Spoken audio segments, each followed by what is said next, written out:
going to get to the part that's actually my favorite part of doing these roundtables. And it is chatting to one of our clients about the success that they have had in government contracting over the last year.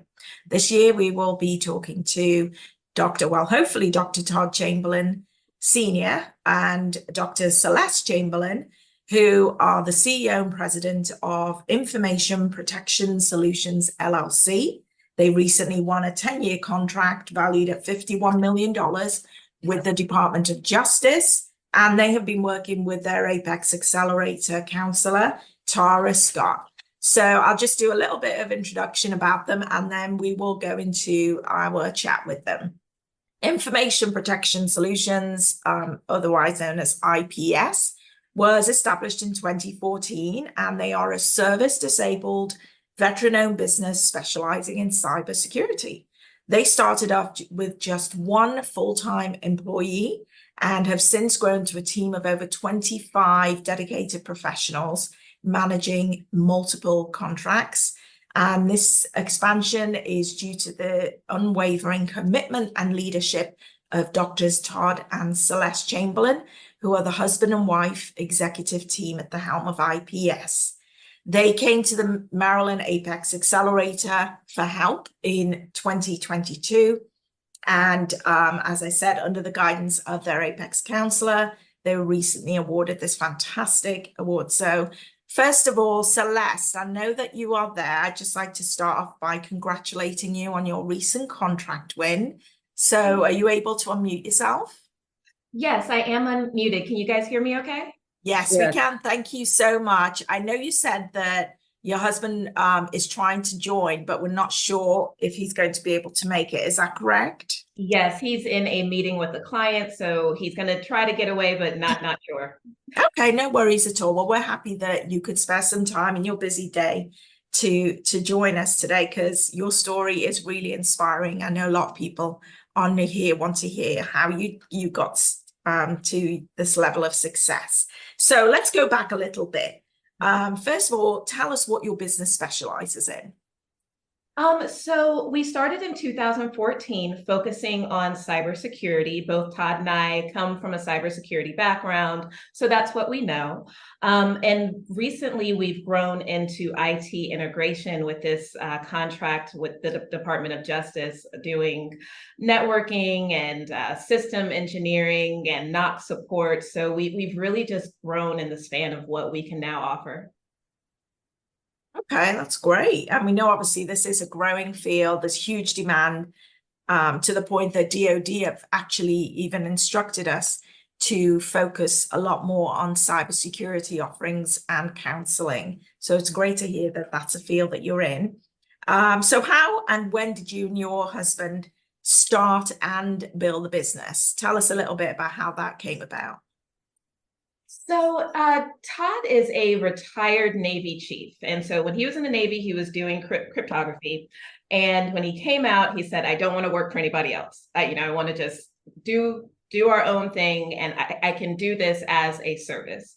And so he was really passionate about that. And I said, okay, well, you incorporate yourself and, kind of just sell yourself. So when we say that we only had one employee, he was really the only person full-time as an IPS employee. I continued to work for other people. I did other government contracting, but we always tried in the span of really the last 9 or 10 years to try to go after everything, partner, sub.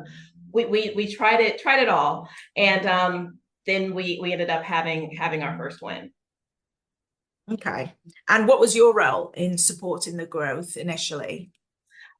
When you own a business, and even when you're helping your spouse build a business, your role is everything, right? So I started helping out building our SharePoint. I built the website. I went on to conferences, and you try to make yourself look a little bit bigger than what you are. So you go out, and Todd's going here and I'm going there to pass out business cards.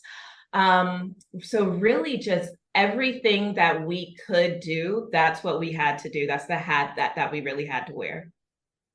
Yeah, we hear that story often. You have to wear many hats. So Kudos to you for doing that. Okay, so how did you learn about the Maryland APEX Accelerator? So we actually met Tara at a conference, and we were talking to her, and we had a lot of great synergy. And she was like, you need to be a part of Maryland APEX Accelerator. We can help you to really organize yourself, because I will say, Todd and I call these year one mistakes, and we made them way past year one, but we always just call them year one mistakes. The things that we look back now that we did in the very beginning that we wouldn't have done. And one of those things was just try to shotgun everything. We went after contracts that were too big for us. I know Richard mentioned go small and get started. That is so true, because you hear these pie in the sky stories about people starting from ground zero and going to these huge $1 million contracts overnight. And that's kind of what we all want and kind of view as success. But really going after the small stuff is where that success is. And then going after things where you don't have any connection in that environment. We went after so many things that we didn't know the contract officer. We didn't know the small business person. We had no introductions into there, but we were going after those RFPs and going after the RFIs anyway. We wouldn't have spent our resources, our very limited resources, because it's just us, going after everything. And that's something that, with the help of Tara and this program, we really were able to focus and organize. Oh, that's great. Yep, Tara is great at creating strategies and action plans. She even sends some action plans to me. Don't you, Tara? We'll get to Tara in a second. I do. Okay, all right. Well, all right. So how did you get to the point where the Department of Justice learns about your business and approaches you to participate in this? So I will go back to really one of the first things we did right. And one of the first things we did right was we certified our socioeconomic statuses. So I would say to anyone on the call, and thank you everybody for the congratulations. I see that. That makes me feel really good. Thank you. But for anyone who meets any of these socioeconomic status, woman-owned, small business, veteran, minority, anything, make sure you get certified in that space. So that way you can go after some of this work that's set aside for you. So we are an 8A, and being in the 8A program, it's a little bit cumbersome because there's just a lot of like paperwork and annual things that you have to do. But because we had the 8A certification, we had the service disabled certification, we were able to respond to the RFI that led us to DOJ. And I'll kind of moving forward, so we did all of that, and so that opened up doors. And then we responded to the RFI. And in the beginning, I would say, I thought RFIs were a waste of time. We would respond to these RFIs, we wouldn't hear anything back. And I kind of felt like, man, are they just kind of using our work to get the secret sauce, and we're telling them how we're going to like solve all these problems, and then we don't hear anything.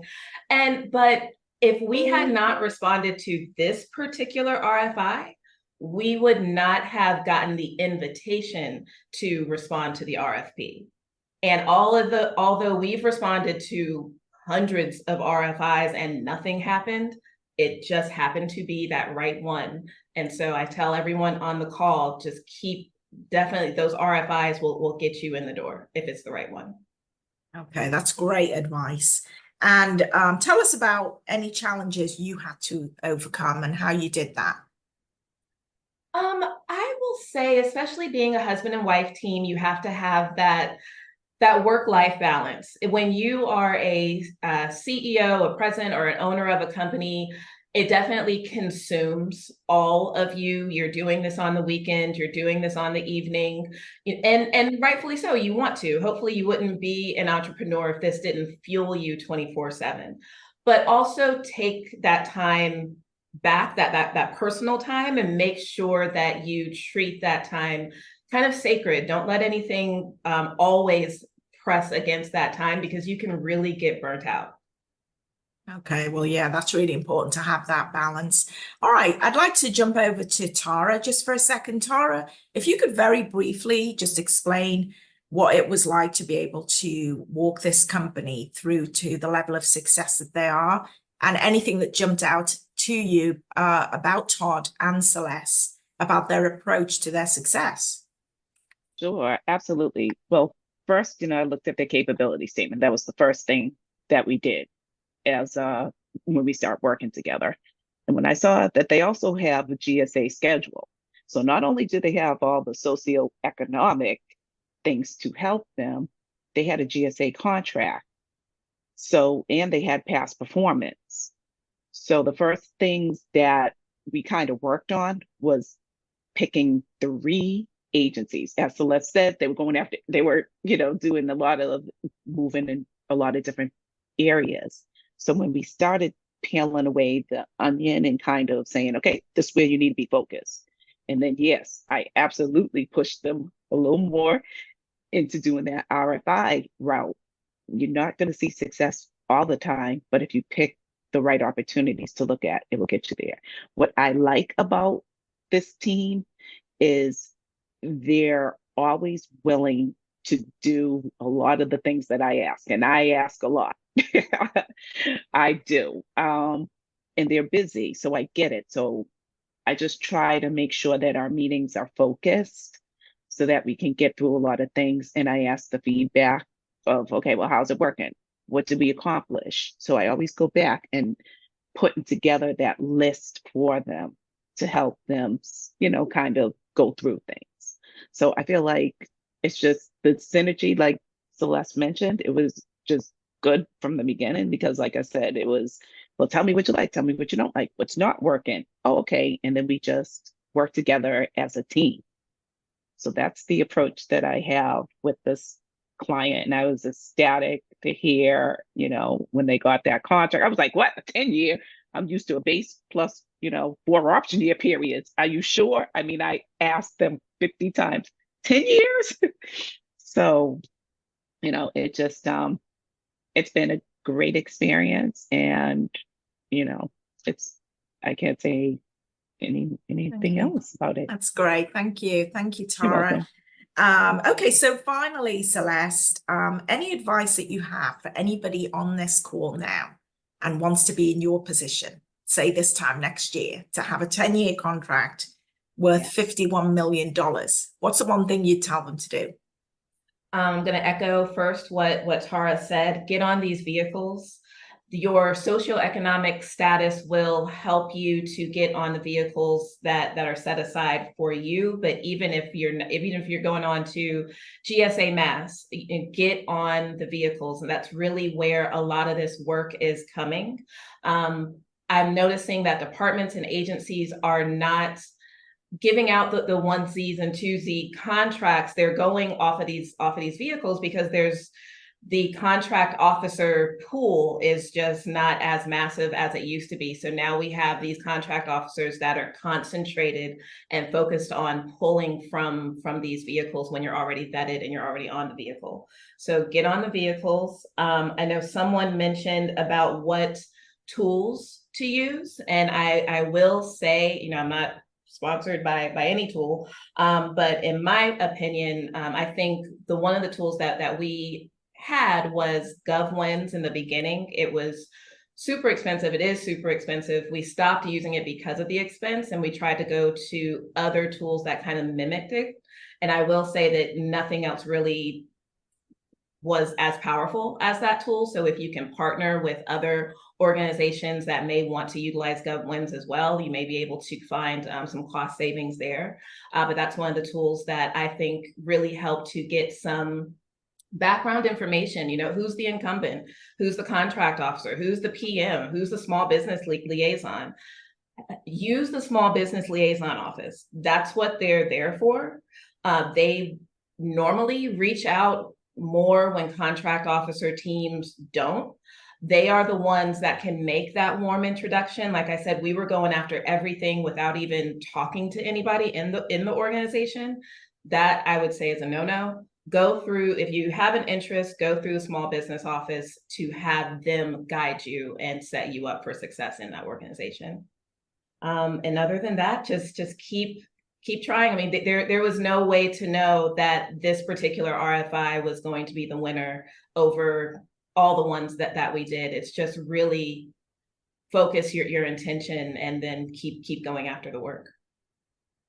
And Celeste, can I add? Celeste is being so modest. She's great. And they have a lot of relationships y'all built. Like Todd is out there working the contracts, but he's inside of the government.